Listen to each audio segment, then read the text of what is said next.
രാത്രി വീട്ടിലെത്തുന്ന സമയത്ത് ചെയ്യേണ്ട ഒരു ചെറിയ പണിന്റെ എന്താ, വീട്ടിൽ ചിലപ്പോ നിങ്ങൾ രാത്രി എത്തിയ നേരം ഒന്ന് അടുക്കളയിൽ ഒന്ന് പോയി നോക്കുക. അടുക്കളയിൽ പോയി നോക്കിയാൽ മിക്കവാറും വീടുകളിൽ വാഷിംഗ് ബേസിൽ കുറച്ച് പ്ലേറ്റുകളൊക്കെ ഉണ്ടാവാൻ സാധ്യതയുണ്ട്. കാരണം രാവിലെ മുതൽ പണിയെടുക്കുന്ന സഹോദരിമാർ രാത്രി ചെറിയ കുട്ടികളൊക്കെ ഉണ്ടെങ്കിൽ അവർക്ക് ചോറ് കൊടുത്തിട്ട് ക്ഷീണം കൊണ്ട് തളർന്നു ഉറങ്ങിപ്പോയിട്ടുണ്ടാവും. ആ ഭക്ഷണം കഴിച്ച പ്ലേറ്റും മീന്റെ മുള്ളും കോയിന്റെ എല്ലാം ഒക്കെ അവിടെ തന്നെ വാഷിംഗ് ബേസിൽ വെച്ചിട്ട് ഉറങ്ങിപ്പോയതായിരിക്കും. പുറത്ത് വന്നിട്ട് നിങ്ങൾ നേരെ വന്നിട്ട് ആ പ്ലേറ്റിലുള്ള മുള്ളുകളും എല്ലുകളൊക്കെ ഒന്ന് എടുത്ത് ബിസ്മില്ലാഹിർ റഹ്മാനിർ റഹീം എന്ന് പറഞ്ഞ് വീടിന്റെ പുറത്ത് പൂച്ച കാത്തിരിക്കുന്നുണ്ട്. ഒരുപാട് പൂച്ചകൾ നമ്മുടെ വീടിന്റെ ചുറ്റിലും വരാറുണ്ട്. ആ പൂച്ചകളൊന്നും വെറുതെ ഇരിക്കുന്ന പൂച്ചകളല്ല. ആ പൂച്ചകളൊക്കെ നിങ്ങളെ സ്വർഗത്തിലേക്കുള്ള വഴികൾ കൂടിയാണ്. എപ്പോഴും മനസ്സിലാക്കണം. സ്വഹാബത്ത് റളിയല്ലാഹു അൻഹു നേരം വെളുത്താൽ അവരെ ആരാധനകളൊക്കെ കഴിഞ്ഞാൽ ആദ്യം ചെയ്യുന്ന പണി ഖുബ്സ്, റൊട്ടി, പത്തിരി ഉണ്ടാക്കിയിട്ട് ആ പത്തിരിയെ ചെറിയ കഷ്ണങ്ങളാക്കി വീടിന്റെ ചുവരിലൂടെ ഇങ്ങനെ എഴിഞ്ഞു പോകുന്ന ഉറുമ്പിന്റെ കൂട്ടങ്ങൾ, ആ ഉറുമ്പിന്റെ കൂട്ടങ്ങൾക്ക് ഇങ്ങനെ മുറിച്ചിട്ട് കൊടുക്കാറുണ്ടായിരുന്നു.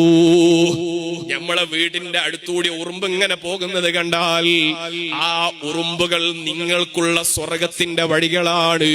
നിങ്ങളെ വീട്ടിലെ ഭക്ഷണത്തിന്റെ ചെറിയ ഒരു ഓഹരി അതിന് വെച്ചു കൊടുത്താൽ ഒരിക്കലും നഷ്ടമാവൂല. ഉമ്മമാരോട് പ്രത്യേകം ഓർമ്മപ്പെടുത്താണ്, വീടിന്റെ ചുറ്റിലും ഇങ്ങനെ നടക്കുന്ന പൂച്ചകളെ തല്ലി ഓടിക്കേണ്ട പൂച്ചകളല്ല.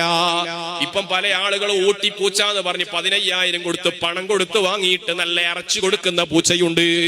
അതിനെ കുറിച്ചല്ല ഞാൻ പറയുന്നത്. വീടിന്റെ പുറത്തുകൂടെ വരുന്ന പൂച്ചകളില്ലേ, ഈ പൂച്ചകൾക്ക് നിങ്ങൾക്ക് സ്വർഗം തരാൻ കഴിയുമെന്ന് മുഹമ്മദുർ റസൂലുള്ളാഹി. അതുകൊണ്ട് പൂച്ചകൾക്ക് ഭക്ഷണം കൊടുക്കുന്നത് വലിയ അമലാണ്. അങ്ങനെ പൂച്ചകൾക്ക് ഭക്ഷണം കൊടുത്ത് മാത്രം സ്വർഗം കിട്ടിയ മഹാന്മാരുടെ പേര് തന്നെ ഒരുപാടുണ്ട്. സ്വഹീഹുൽ ബുഖാരിയിൽ എത്രയോ സ്ഥലങ്ങളിൽ ഈ ഹദീസ് കൊണ്ടുവന്നിട്ടുണ്ട്.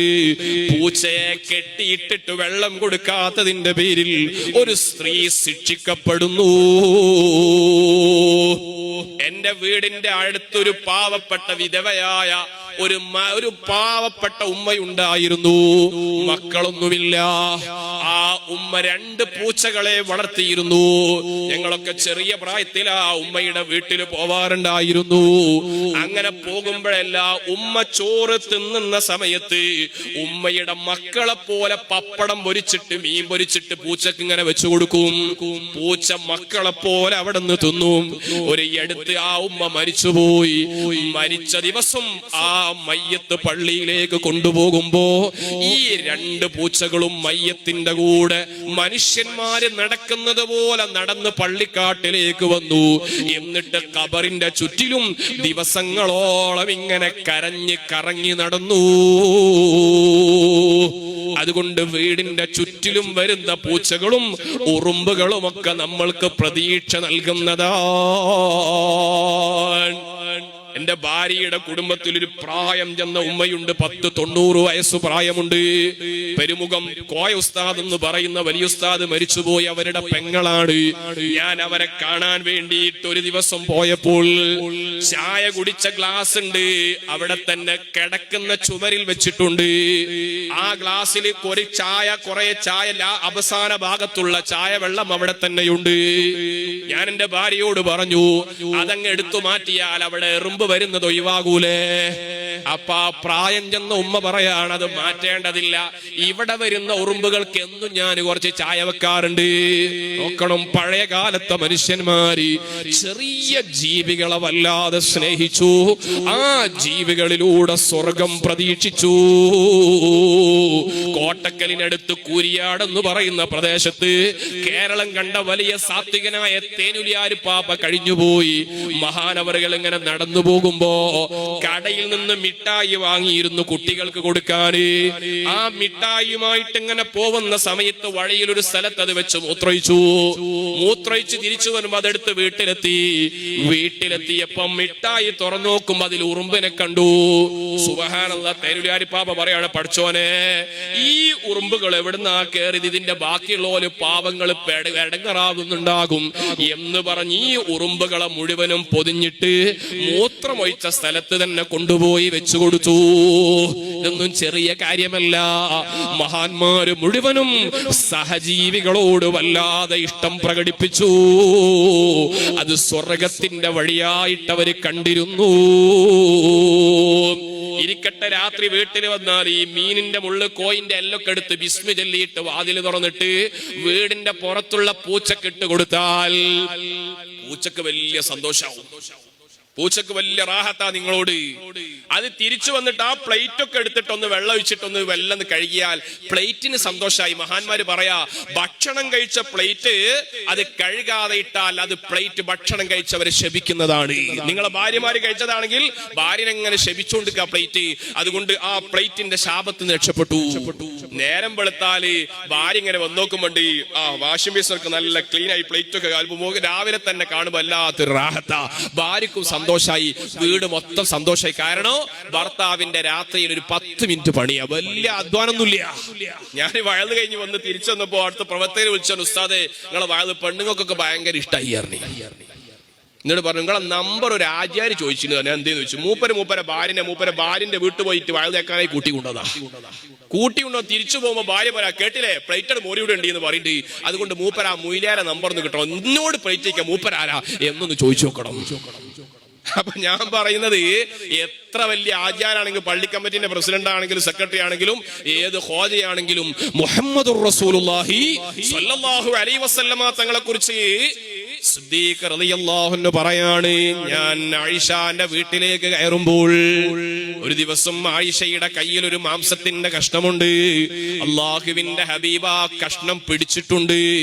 ആയിഷ ഇങ്ങനെ മുറിച്ചെടുക്കുന്നുണ്ട്. റസൂലുള്ള പിടിച്ചു കൊടുത്തിട്ട് ആയിഷ ബീബി മാംസം മുറിക്കുന്നു. എന്തൊരു രസമുള്ള ജീവിതമാണ്. അതുകൊണ്ട് ഭർത്താക്കന്മാരാണ് ഒന്നാമതായിട്ട് വീട് കുടുംബം സന്തോഷമാവാൻ ഏറ്റവും നല്ല പക്വതയോടെ പ്രവർത്തിക്കേണ്ടതുണ്ട്. ഖൈറുക്കും ലി അഹ്ലിഹി. ഏറ്റവും നല്ല ബാപ്പ ആരാന്നറിയോ?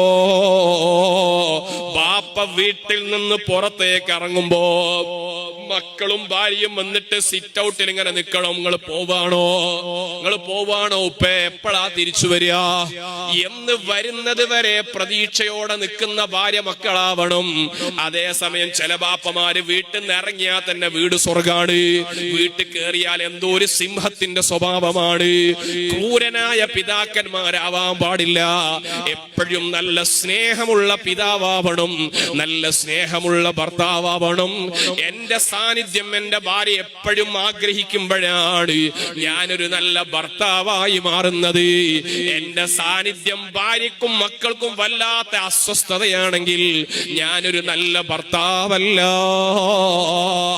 എന്ന തിരിച്ചറിവ് നമുക്കുണ്ടാവണം. അവിടെയാണ് ഒന്നാമതായിട്ട് കുടുംബ ജീവിതത്തിന്റെ സൗന്ദര്യം ആരംഭിക്കുന്നത്. ഇനി രണ്ടാമതായിട്ട് സഹോദരിമാര്, ഒരു നല്ല ഭാര്യ എപ്പോഴാ ഉണ്ടാകുന്നത് എന്നറിയോ? നബി സല്ലല്ലാഹു അലൈഹി വസല്ലമ തങ്ങളോട് ആയിഷത്തു സിദ്ദീഖ റളിയല്ലാഹു അൻഹയുടെ ചോദ്യമുണ്ട്, യാ റസൂലല്ലാഹ്, ഒരു പുരുഷൻ ആരോടാണ് ഏറ്റവും കടപ്പാടുള്ളത്? ആയിഷ ബീബി റളിയല്ലാഹു അൻഹയോട് മുത്ത് നബി തങ്ങളെ മറുപടി അവന്റെ ഉമ്മയോടാണ്. ഒരു പുരുഷൻ ഉമ്മ ഏറ്റവും പ്രധാനപ്പെട്ടതാണ്. ഉമ്മമാരോടുള്ള ബഹുമാനം പരമപ്രധാനമാണ്. ആ ഉമ്മമാരുമായിട്ടുള്ള അകൽച്ച ഒരിക്കലും പാടില്ല. പരിശുദ്ധ ഖുർആൻ എത്രയോ അംബിയാഇന്റെ പേരിൽ ഖുർആനിൽ അധ്യായമുണ്ട്. ഇബ്രാഹിം നബി അലൈഹിസ്സലാം, യൂസുഫ് നബി അലൈഹിസ്സലാം, യൂനുസ് നബി അലൈഹിസ്സലാം. അതേ സമയം ഖുർആനിലെ 31-ാമത്തെ അധ്യായം മഹാനായ ലുഖ്മാനുൽ ഹക്കീം എന്ന സാധാരണക്കാരന്റെ പേരിലാണ്. ഒരു സാധാരണ മനുഷ്യനാണ് ലുഖ്മാനുൽ ഹക്കീം.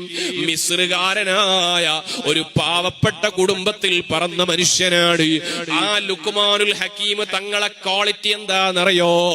അവിടത്തെ ഉമ്മയോട് വല്ലാത്ത ഇഷ്ടമായിരുന്നു.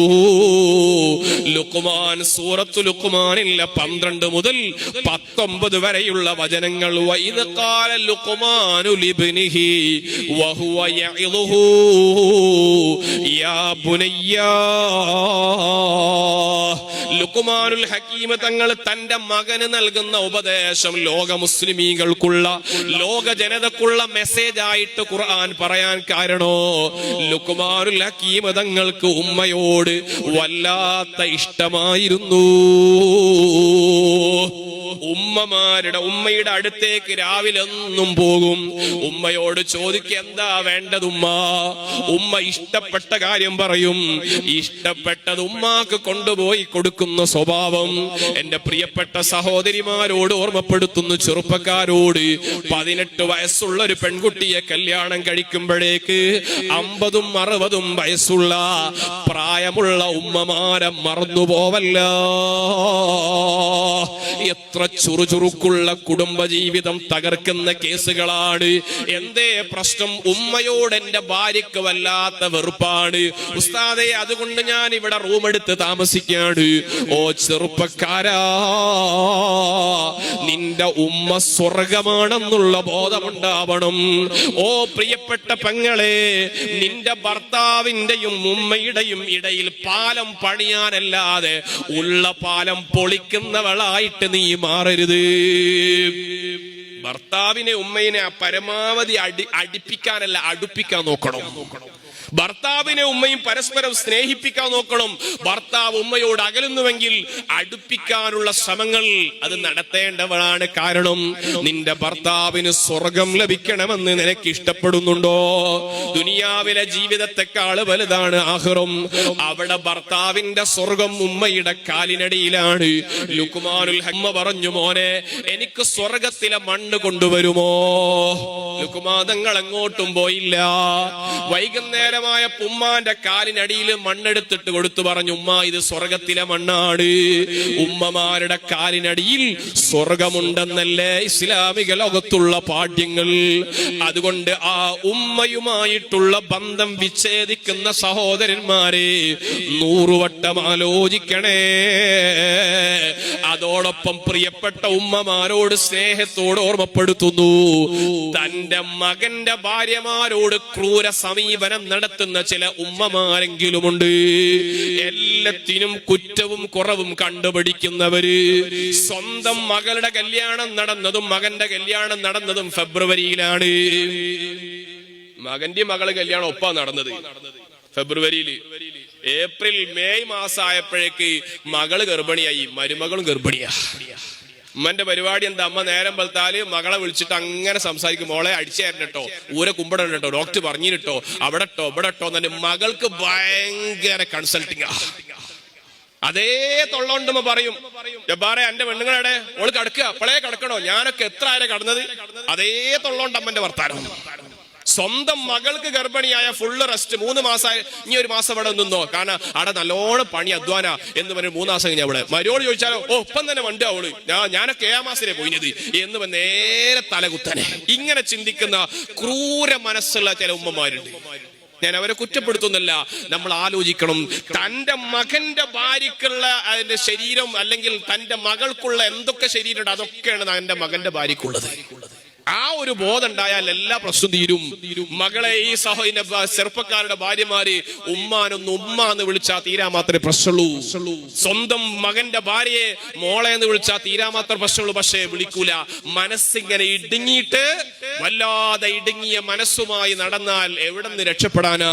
അതുകൊണ്ട് ഞാൻ ഓർമ്മപ്പെടുത്തുന്നത്, സ്വന്തം മാതാവിനെ അവഗണിച്ചുകൊണ്ട് നിങ്ങൾ ദുനിയാവിലെ സ്വർഗം നേടിയാൽ ആഖിറത്തിലെ സ്വർഗം നഷ്ടപ്പെടാനുള്ള കാരണമാവരുത്.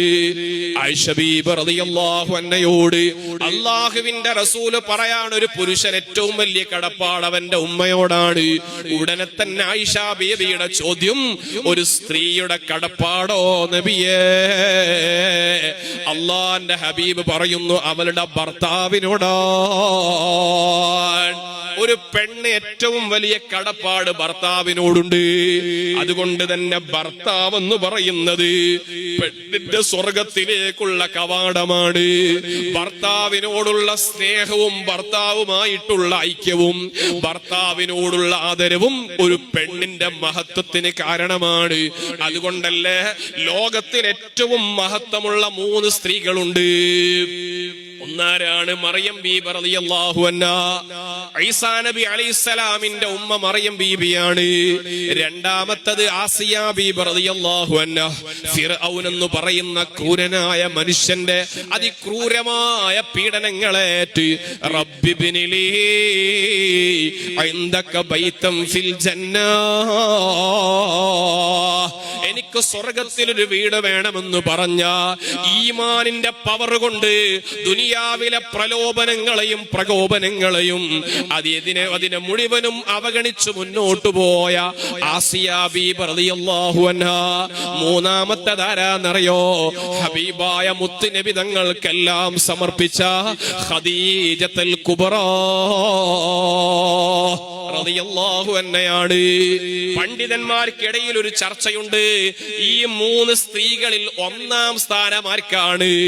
പണ്ഡിതന്മാര് പറയുന്നത് ഒന്നാമത്തെ സ്ഥാനം ഖദീജ ബീബിക്കാണ്. അതിന്റെ കാരണം എന്തെന്നറിയോ? ഹബീബായ നബി സല്ലല്ലാഹു അലൈഹി വസല്ലമ തങ്ങൾ പലപ്പോഴും ഹിറാ ഗുഹയിൽ ജബലുൻ നൂറിന്റെ മുകളിലായിരുന്നു ഇരുന്നത്. വവജദക ളാല്ലൻ ഫഹദാ, മുത്തുനബി തങ്ങൾക്ക് വല്ലാത്ത ഇഷ്ക് മനസ്സിൽ വന്നു, അല്ലാഹുവിനോട് വല്ലാത്ത താല്പര്യമുണ്ടായി. ജബലുൻ നൂറിന്റെ മുകളിലാണ് പലപ്പോഴും മുത്തുനബി ഇരുന്നത്. അങ്ങനെ 40 വയസ്സ് കഴിഞ്ഞപ്പോഴും അവിടെ പോയി ഇങ്ങനെ ഇരിക്കുന്ന സ്വഭാവം. അപ്പോഴെല്ലാം ഹബീബായ തങ്ങൾക്കതാ വഹി വന്നതിന്റെ ശേഷവും മുമ്പും മഹദിയായ ഖദീജത്തുൽ കുബ്രാ റളിയല്ലാഹു അൻഹയുടെ പ്രായം 55 വയസ്സ് കഴിഞ്ഞിട്ടുണ്ട്. ആ ഖദീജ ബീബി റളിയല്ലാഹു അൻഹാ അവിടുന്ന് ഭക്ഷണവുമായിട്ട് ജബലുൻ നൂറിന്റെ മുകളിലേക്ക് കയറാറുണ്ട്. ഇന്നത്തേതുപോലെയുള്ള ജബലുൻ നൂറല്ല. ഇന്ന് ആർക്കും പോയാൽ അവിടെ കയറാൻ കഴിയും. അവിടെ നല്ല മനോഹരമായ സ്റ്റെപ്പുകൾ ഉണ്ടാക്കിയിട്ടുണ്ട്. പാകിസ്ഥാനികൾ പോയിട്ട് സിമന്റ് തേച്ചിട്ട് നല്ല സ്റ്റെപ്പ് വെച്ചിട്ടാണ് ഇപ്പൊ ആളുകൾ കയറുന്നത്. അന്ന് 1400 കൊല്ലം മുമ്പ് ഉരുളം പാറക്കല്ലുകളുള്ള ജബലുൻ നൂറാണ്. ആ ജബലുൻ നൂറിന്റെ മുകളിലേക്ക് ഒരു ദിവസം ഭക്ഷണത്തിന്റെ പാത്രവുമായിട്ടതാ ഖദീജ ബീബി റളിയല്ലാഹു അൻഹ വരുമ്പോ മുന്നിൽ ഒരു മനുഷ്യനെ കണ്ടു. ഖദീജ ബീവിക്ക് ബേജാറായി, പടച്ചവനെ, എന്റെ ഭർത്താവിനെ ആരെങ്കിലും ഉപദ്രവിക്കാൻ വരികയാണോ? പേടിച്ചുകൊണ്ട് ഖദീജ ഉമ്മ ഭർത്താവിനോടുള്ള സ്നേഹം കൊണ്ട് ഓടിക്കയറുകയാണ്. ഓടിയിട്ട് ഹിറാ ഗുഹയിലേക്ക് വരുന്നു. അല്ലാഹുവിന്റെ ഹബീബിനെ കെട്ടിപ്പിടിച്ചിട്ട് ഖദീജ ഉമ്മ പറയുന്നു, യാ റസൂലല്ലാഹ്, ആരെങ്കിലും ആ തങ്ങൾ ഉപദ്രവിക്കാൻ വന്നോ? എന്റെ മുന്നിൽ ഒരു മനുഷ്യനെ ഞാൻ കണ്ടിരുന്നു.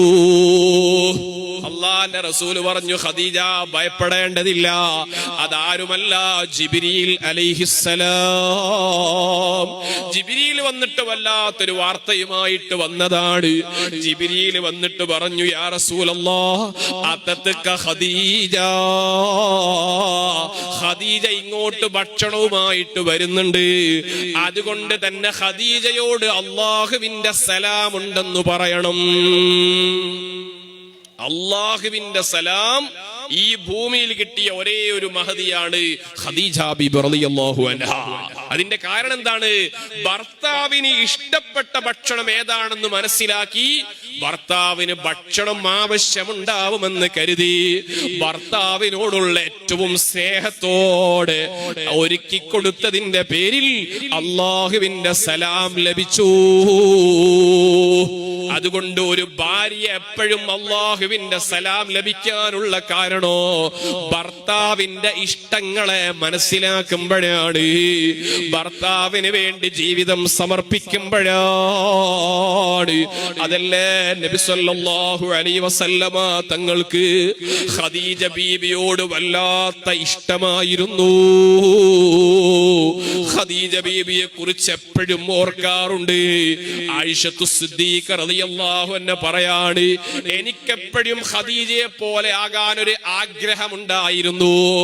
ഞാൻ അള്ളാന്റെ ഹബീബിനോട് ചോദിച്ചു, യാ റസൂലല്ലാഹ്, എന്താണ് ഖദീജ ഇത്രയും വലിയ സ്ഥാനം അങ്ങയുടെ മനസ്സിലുണ്ടാവാൻ കാരണം? അള്ളാന്റെ ഹബീബ് പറഞ്ഞു, ആയിഷ, ആരാണ് ഖദീജ എന്ന് നിങ്ങൾ മനസ്സിലാക്കിയത്?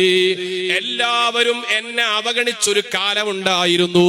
സുബ്ഹാനല്ലാഹ്, അള്ളാന്റെ റസൂലിന്റെ കല്യാണം തീരുമാനിക്കുമ്പോ ആരുമായിട്ട്? ഖദീജ എന്ന് പറയുന്ന മക്കയിലെ സമ്പന്നയായ, അക്കാലത്ത് മക്കയിലെ ഏറ്റവും വലിയ ബിസിനസ്സുകാരുടെ ഒന്നാമത്തെ നമ്പറാണ് ഖദീജ ബീബി. ആ ഖദീജയുമായിട്ട് കല്യാണം തീരുമാനിച്ചപ്പോ സാക്ഷാൽ മുത്തുനബി തങ്ങളുടെ എളാപ്പയായ അബൂലഹബാണ് കല്യാണം മുടക്കിയിട്ട് പറഞ്ഞു, മുഹമ്മദിനോടാണോ കല്യാണം? ഒരിക്കലും അത് നടക്കൂല. കാരണം മുഹമ്മദ് ഒരു പാവപ്പെട്ടവനാണ്, ഒന്നുമില്ലാത്തവനാണ്. അബൂ ത്വാലിബിന്റെ വീട് പട്ടിണിയാണ്. ആ പട്ടിണിയുള്ള വീട്ടിലാണ് മുഹമ്മദ് വളർന്നത്. അതുകൊണ്ട് കല്യാണം കെട്ടിച്ചു കൊടുക്കരുത്. മക്കയിലെ പ്രമാണികളോട് പോയിട്ട് അബൂലഹബ് പറഞ്ഞു. അബൂജഹലിനും വെറുപ്പുണ്ട്. എല്ലാവരും പറഞ്ഞ കാരണം എന്താണ്? സാമ്പത്തികമായിട്ടൊന്നുമില്ലാത്ത ആള്. ഖദീജ ബീബി റളിയല്ലാഹു അൻഹ കല്യാണം കഴിഞ്ഞപ്പോ ഒരു ഭർത്താവിനെ സ്നേഹിക്കേണ്ടതിന്റെ മാനദണ്ഡമാ പറയുന്നത്. ഭർത്താവിനെ സംരക്ഷിക്കേണ്ടതിന്റെ, ഭർത്താവിന്റെ അഭിമാനം കാത്തു സൂക്ഷിക്കേണ്ടതിന്റെ ഒരു ചെറിയ ചരിത്രമാ പറയുന്നത്. കല്യാണം കഴിഞ്ഞപ്പോ ഖദീജ ബീബി റളിയല്ലാഹു അൻഹ നല്ലൊരു ഭക്ഷണം തയ്യാറാക്കി, ആടുകളെ അറുത്തിട്ട് നല്ലൊരു സദ്യ, കല്യാണത്തിന്റെ സൽക്കാരം. മക്കയിലെ സർവ്വ കുബേരന്മാരെയും ഏറ്റവും വലിയ പണക്കാരെയും ഖുറൈശി തറവാട്ടിലെ മുഴുവൻ കാരണവന്മാരെയും സദ്യക്ക് വിളിച്ചു. എന്നിട്ട് എല്ലാവരും ഇങ്ങനെ ഭക്ഷണം കഴിക്കുമ്പോ അള്ളാന്റെ ഹബീബിനെ ചേർത്ത് നിർത്തിയിട്ട് ഖദീജ ബീബി റളിയല്ലാഹു അൻഹ ഒരു പ്രസംഗം, ജനങ്ങളെ, ഈ ഖദീജയുടെ ഭർത്താവായിട്ട് ഈ പാവപ്പെട്ട മുഹമ്മദിന്റെ കല്യാണം ഉറപ്പിച്ചപ്പോ നിങ്ങളൊക്കെ പറഞ്ഞൊരു കാര്യമില്ലേ? പാവപ്പെട്ടവനാണ്, ഞാൻ സമ്പന്നയാണെന്നല്ലേ പറഞ്ഞത്? എങ്കിലൊരു കാര്യം കേൾക്കണേ, എന്റെ എല്ലാ സമ്പത്തും ഇന്നു മുതൽ മുഹമ്മദിന് കൊടുത്തിരിക്കുന്നു. പരിശുദ്ധ ഖുർആൻ അതാ പിന്നീട് പറഞ്ഞത്, വവജദക ആയിലൻ ഫഅഗ്നാ. മുത്തുനബി തങ്ങൾ വല്ലാതെ സാമ്പത്തിക ഞെരുക്കമുണ്ടായിരുന്നപ്പോ അല്ല തങ്ങളെ സമ്പന്നനാക്കി. ബി ഖദീജത്തുൽ കുബ്രാ റളിയല്ലാഹു അൻഹ. ഇമാം ഖുർത്തുബിയുടെ തഫ്സീറിൽ കാണാം, ഖദീജ ബീബിയിലൂടെ മുത്തുനബിയെ അല്ലാഹു സമ്പന്നനാക്കി. ഖദീജ ബീബി പറയാ, നിങ്ങൾ പറഞ്ഞത് ഈ പാവപ്പെട്ട ആളാ എന്റെ ഭർത്താവ് എന്നല്ല, ഇന്നു മുതൽ എന്റെ സമ്പത്ത് മുഴുവനും ഇതാ മുത്തുനബി തങ്ങൾ കൊടുത്തിരിക്കുന്നു. നബിയായിട്ടില്ല, ആ പ്രവാചകനാകാൻ പോകുന്ന മുഹമ്മദ് നബി സല്ലല്ലാഹു അലൈഹി വസല്ലമ തങ്ങൾ കൊടുത്തിരിക്കുന്നു എന്ന് പറഞ്ഞ് റസൂലുള്ളാഹിനെ ജനങ്ങളെ മുന്നിൽ ആത്മാഭിമാനം ഉയർത്തിയ മഹദിയാണ്. ഒരു ഭാര്യ ഭർത്താവിനെ സംരക്ഷിക്കേണ്ടത് ഭർത്താവിന്റെ ആത്മാഭിമാന ബോധമാണ്. ഭർത്താവിന് വേണ്ടതൊക്കെ ഏറ്റവും വലിയ പണക്കാരിയായിട്ട് പോലും നബി തങ്ങൾക്ക് വേണ്ട ഭക്ഷണം ഒരുക്കി കൊടുത്തു. ഭക്ഷണം ഭർത്താവിന് വേണ്ടി ഭക്ഷണം ഒരുക്കുമ്പോൾ ഏറ്റവും നല്ല മനസ്സോടെ ഒരുക്കണം. ഭക്ഷണം എന്ന് പറഞ്ഞാൽ എല്ലാ ഭക്ഷണവും ഭക്ഷണമല്ല. ഭക്ഷണത്തിൽ ഏറ്റവും നല്ല ഭക്ഷണം എന്ന് പറഞ്ഞാൽ ഹലാലും തൊയ്യിബാവണം. ഹലാല് മാത്രമായിട്ട് കാര്യമില്ല. ഹലാലും തൊയ്യിബ് എന്ന് പറഞ്ഞാൽ നമ്മൾ മനസ്സറിഞ്ഞ് ഇഷ്ടപ്പെട്ടു കൊടുക്കുന്നതാ ഹലാലും തൊയ്യിബ്. അതെങ്ങനെ മനസ്സറിഞ്ഞു കൊടുക്കാന്ന് പറഞ്ഞാല്, ഭർത്താവ് വരുന്നുണ്ട് 9 മണിക്ക് വിളിച്ചു പറഞ്ഞു, ഞാനിതാ 9:30 എത്തും. പഠിച്ചോനെ, ഭർത്താവ് ഇന്ന് വരുന്നുണ്ട്, കുറെ ദിവസമായി വീട്ടിലെത്തിയിട്ട്, അതുകൊണ്ട് ഭർത്താവിന് നല്ല വിഭവം ഒരുക്കണം. വയനാട് ജില്ലയിൽ എന്റെ ഒരു സുഹൃത്തുണ്ട്, മരിച്ചു, അള്ളാഹു ഖബർ സന്തോഷമായി കൊടുക്കുമാറാവട്ടെ. അദ്ദേഹം പറയും, ഞാൻ രാത്രി എത്ര വൈകി വീട്ടിലെത്തിയാലും എന്റെ ഭാര്യ വീട്ടിൽ ഞാൻ വരുമ്പോ ഒരു നല്ലൊരു ആംബ്ലേറ്റ് അടിച്ചേക്കും. അത് വല്ലാത്തൊരു ടേസ്റ്റ്, എനിക്ക് മാത്രം ഉണ്ടാക്കി തല്ല അവള്. നല്ലൊരു മനുഷ്യരായിരുന്നു. അപ്പോ ഭർത്താവ് വരുന്നുണ്ട് എന്ന് പറഞ്ഞിട്ട് നല്ല മനസ്സോടെ ഭർത്താവിന് വേണ്ടി നല്ല ചപ്പാത്തി ഒറോട്ടിയൊക്കെ ഉണ്ടാക്കിയിട്ട് നല്ല കറിയൊക്കെ ഉണ്ടാക്കി ഇങ്ങനെ വെച്ചാൽ അത് തിന്നുന്ന ഭർത്താവിന് നല്ല ആരോഗ്യം ഉണ്ടാവും, നല്ല ഹിമ്മത്ത് ഉണ്ടാവും, നല്ല സന്തോഷം ഉണ്ടാവും. ചില ഭാര്യമാരുടെ സ്വഭാവം എന്താ, 9 മണിക്ക് വരുന്ന പണ്ടാർ എന്നാ വരാൻ കണ്ട് ഒരുത്തം കണ്ട സാധനം എന്ന് പറഞ്ഞ വാട കുത്തി കലക്കി എന്തോ ഒരു മുളക്ക് വാട വെള്ളം വെച്ചിട്ട് അടുത്തുകൂടെ മഴ കയറ്റുള്ളൂ അറിയും. ഈ ഭക്ഷണം കഴിച്ചാൽ ഉള്ള ആരോഗ്യം ഷുഗറും പ്രശ്നമായിട്ട് ഡോക്ടർക്ക് കൊണ്ടുവരും. ഇതേപോലെ ചെറിയ മക്കള് മുലയൂട്ടുന്ന കുട്ടികൾ വീട്ടിലുണ്ടെങ്കിൽ രാത്രിയൊക്കെ കുട്ടികൾ ഉണർന്നിട്ട് കരയും മുല കുടിക്കാൻ. നേരം വെളുക്കണരേ കുടിപ്പിച്ചേനി ഇപ്പണ്ട് ഞാനൊന്ന് കടക്കാൻ നിൽക്കുമ്പോ ഈ പണ്ടാര നീശിണ് എന്നിട്ട് കുടിച്ചൂടി എന്ന് പറഞ്ഞിട്ട് കൊടുത്താൽ ആ കൊടുക്കുന്നത് കൊടും വിഷ. നിങ്ങൾ മുലയൂട്ടി കാര്യമില്ല, നിങ്ങളെ കുട്ടി നന്നാവില്ല, തേനിച്ച തമ്മാടിയായി മാറും. അതേസമയം നിങ്ങൾ മുലയൂട്ടുമ്പോഴെല്ലാം അള്ളാഹു നൽകിയ വലിയ അനുഗ്രഹമാണ് മുലപ്പാൽ. ഒരു കുഞ്ഞിനെ ചേർത്ത് പിടിച്ച് ചുംബനം കൊടുക്കാൻ പറ്റുന്ന എന്തൊരു മനസ്സാണ് ഉമ്മമാർക്ക് അള്ളാഹു കൊടുത്തത്. കോഴിക്കോട് ഒരു പെണ്ണൊക്കെ വാടെ മുറിച്ചിയായിട്ട് ആണാന്ന് നോക്കി അവസാനം പെണ്ണുങ്ങൾ പറയുന്ന ലേബർ പോയി പറ്റിട്ട് പിന്നെയും പറയാൻ ഞാൻ ആണാണ്. ഇത്ര വിദ്യത്തെ ലോകത്ത് വേറെ ഉണ്ട്, നിങ്ങൾ ആലോചിച്ചു. പക്ഷെ എങ്ങാതി എല്ലാ സാധനം മുറിച്ചാൽ തീരുമാനിച്ച അവസാനം ഗർഭപാത്രം മുറിച്ചാൻ കഴിയുന്നില്ല. അതൊക്കെ വാടെ വെച്ചിട്ട് ഒരുപാട് പള്ളേന്റെ ആയിട്ട് ലേബർ റൂമിൽ പോയിട്ട് ഞാൻ ആണാണ്. ലേബർ റൂമിൽ പിന്നെ പെണ്ണല്ലാതെ ഉണ്ടാവുമോ? എന്നിട്ട് ഓന് പ്രസവിക്കാൻ നിൽക്കുമ്പോ പറയാ എന്ത്, പിന്നെ എനിക്ക് മുല ഇല്ലാത്തോണ്ട് മുലയൂട്ടാൻ കഴിയുന്നില്ല, വല്ലാത്ത ടെൻഷൻ ആയിപ്പോയി. എത്ര വിവരക്കേട് ചെയ്തിട്ട് പിന്നെ ടെൻഷൻ അടിച്ചിട്ട് കാര്യം കേട്ടോ. എന്നിട്ട് വേറെ ചെങ്ങായി കുറെ മുടി വെച്ചിട്ട് ഞാൻ പെണ്ണാന്ന് പറഞ്ഞിട്ട് ഗവൺമെന്റിനോട് പറയാം എന്നെ പെണ്ണാക്കി തരും. ഗവൺമെന്റ് പറഞ്ഞ അങ്ങനത്തെ സിസ്റ്റം ഒന്നും ദുനിയാവിൽ എവിടെ ഇല്ല, അതൊന്നും ലോകത്ത് നടക്കുന്ന സാധനമല്ല, അതൊക്കെ കുറെ പൊട്ടത്തരം എന്നല്ലാതെ അതിനെ കുറിച്ചൊന്നും പറയുന്നില്ല. അപ്പൊ മുലയൂട്ടുക എന്നത് അത് സ്ത്രീകൾക്ക് കൊടുത്ത് അള്ളാഹു കൊടുത്ത് വല്ലാത്തൊരു സന്തോഷമുള്ള വിഷയമാണ്. അപ്പൊ സന്തോഷത്തോടെ ബിസ്മി ചൊല്ലിയിട്ടാണ് മുലയൂട്ടേണ്ടത്. അത് ഹലാലും തൊയ്യവുമായ മുലപ്പാല. ഇത് കുടിക്കുന്ന കുട്ടി നല്ല ബുദ്ധിയുള്ള കുട്ടിയാവും. കുട്ടികളൊക്കെ മദ്രസയില് 2ാം ക്ലാസ്സിൽ എത്തിയിട്ട് ബുദ്ധിയില്ല ഉസ്താദെ നിങ്ങളിപ്പോ എന്തെങ്കിലും കാട്ടിയെന്നുണ്ട്, അങ്ങനെ കാട്ടാന സാധനം നല്ലത്, ഇത് ബുദ്ധി ഉണ്ടാ നേരത്തെ ആലോചിക്കണം. ഇവിടെ ഇങ്ങനെ 2ാം ക്ലാസ്സിലിട്ട് ഇദാജാ റസൂലുള്ളാഹി ഇങ്ങനെ ഇരിച്ചിട്ട് ഉസ്താദ് ഇദാജാ ഓതിട്ട് ഇദാജാ ആകുന്നില്ല, അവന്റെ ചെവിയാണ് ആ ജാ ആണത്. അങ്ങനെ ആയിട്ടൊരു കാര്യമില്ല. ഈ കുട്ടിക്ക് കൊടുക്കുന്ന ആദ്യത്തെ മുലപ്പാല് മുതൽ ശ്രദ്ധിക്കണം. ഞാൻ പല കടക്കുന്നില്ല. അപ്പൊ സഹോദരിമാരെ എപ്പോഴും ശ്രദ്ധിക്കണം ഭക്ഷണം ഉണ്ടായി കൊടുക്കുമ്പോ. അതുകൊണ്ടാണ് നിങ്ങൾ ആലോചിച്ചു ഉസ്താദുമാർ ഞാൻ ഇപ്പൊ അടുത്തിങ്ങനെ അത് കഴിഞ്ഞ് രാത്രി ഒരു 11 മണിയാകുമ്പോൾ എന്റെ നാട്ടിൽ ഒരു രാമൻ എന്ന് പറയുന്ന ഒരു അമുസ്ലിം സുഹൃത്തിന്റെ കടണ്ട്. അവിടെ ഇങ്ങനെ കയറിയപ്പോ രാമൻ പറയാ നിങ്ങളെ കാര്യം ഭയങ്കര സംഭവമാണ്. എന്താ രാമ നിങ്ങളെ കാര്യം എന്ന് പറഞ്ഞാല് ഞമ്മളൊക്കെ പുരയിലെത്തിക്കഴിഞ്ഞാല് പെണ്ണുങ്ങൾ പറയും ഗ്യാസിന്റെ ബില്ല് നടക്കാണ്ട്, കറണ്ടിന്റെ ബില്ല് ഒന്നിന്, വെള്ളത്തിന്റെ ബില്ല് ഒന്നിന്, ഇതാ പറയാ. നിങ്ങളെ പുരയിലെത്തിയാല് അവിടുന്ന് ഒരു 500 ഇങ്ങോട്ട് വന്നിന്, ഇവിടുത്തെ 200 ഇങ്ങോട്ട് വന്ന്, ഇതാ നിങ്ങളെ പുരയിൽ പറയാ. ആന്താരാമാജ് അങ്ങനെ അത് നിങ്ങളെ ജീവിതത്തിന്റെ നിങ്ങൾ തിന്നുന്ന ഭക്ഷണമൊക്കെ മനുഷ്യന്മാർ ഇഷ്ടപ്പെട്ട് തരാം. ഞമ്മളതൊക്കെ എങ്ങനെയോ തിന്നൂടാണ് ഞങ്ങള്.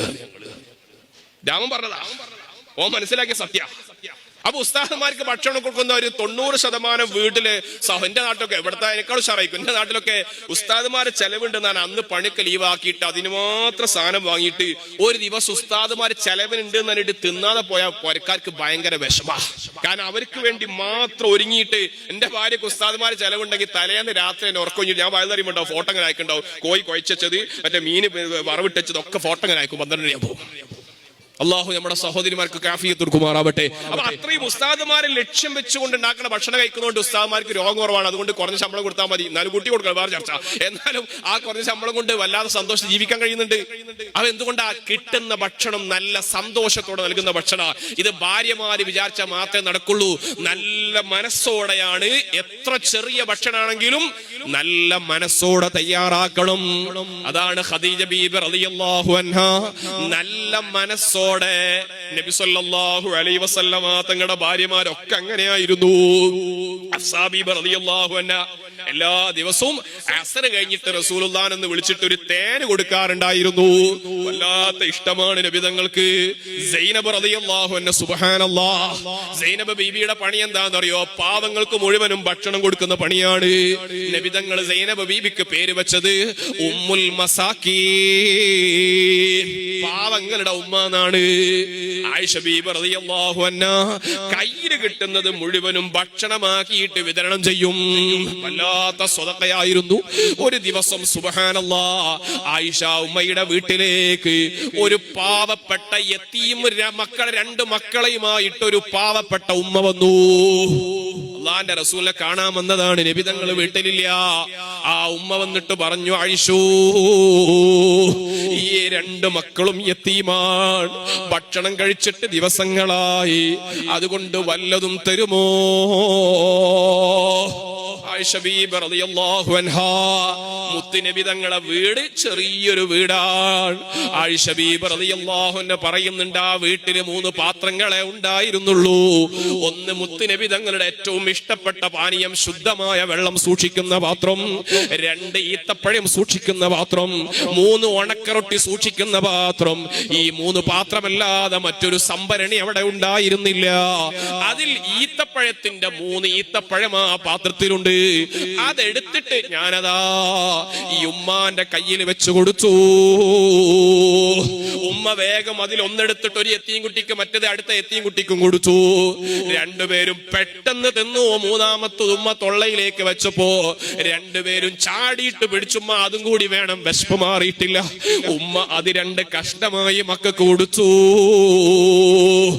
ഇങ്ങനത്തെ ഒരുപാട് സംഭവങ്ങൾ ഇരിക്കട്ടെ. സന്തോഷത്തോടെ ഭക്ഷണം ഉണ്ടാക്കി കൊടുക്കുന്നതാണ് നല്ല ഭാര്യയുടെ സ്വഭാവം. ഭർത്താവിന് വേണ്ടി നല്ല പ്രാർത്ഥന നടത്തുന്നവരാണ് നല്ല ഭാര്യ. ഒരു വീടിന്റെ സമാധാനത്തിന് വീട് എപ്പോഴും നല്ല സുഗന്ധമുള്ള വൃത്തിയുള്ള വീടായി സൂക്ഷിക്കണം. അതിന് നല്ല അടുക്കും ചിട്ടയുമുള്ള ഭാര്യമാരാണെങ്കിൽ വീടെന്തൊരു സമ്പന്നമാ.